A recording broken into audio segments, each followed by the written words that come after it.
ସମସ୍ତେ ଆସୁନ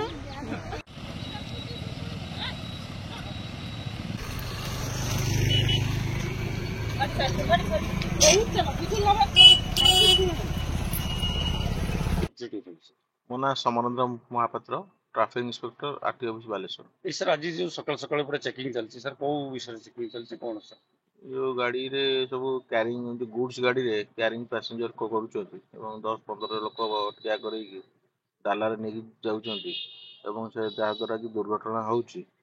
ତେଣୁ ସରକାରଙ୍କର ସ୍ପେଶାଲ ଡ୍ରାଇଭ୍ ଚାଲିଛି 3 ଦିନ।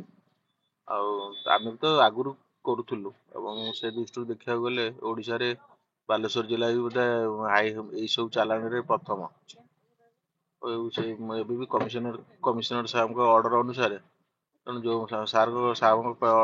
ସାହେବ କହିବା କଥା ଯେ ଯେଉଁମାନେ ଗୁଡ୍ସ ଗାଡ଼ିରେ ମାନେ ପର୍ସନ ନିଅ ନାହିଁ, ନେଲେ ଯେଉଁ ଭଲ ମନ୍ଦ ହବ, ଯେଉଁ ଗାଡ଼ି ଧର ଓଲଟୁଛି ପଲଟିବ ଯାହା ହବ ତାଙ୍କୁ କିଛି କ୍ଲେମ୍ ମିଳିବନି, ସେଇଟା ହେଲା ଅସୁବିଧା।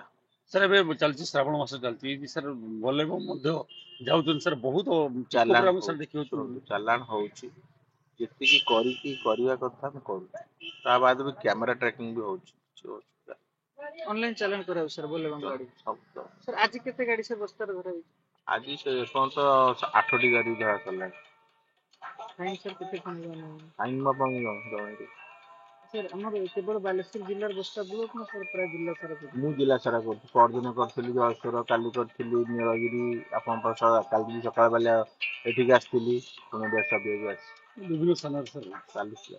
ଯେତିକି ଆମେ 2ଟା ଅଫିସର କରୁଛୁ, 3ଟା ଅଫିସର କରୁଛୁ ଟାଉନ ଭିତରେ ବି ହଉଛି, ସବୁ ହଉଛି।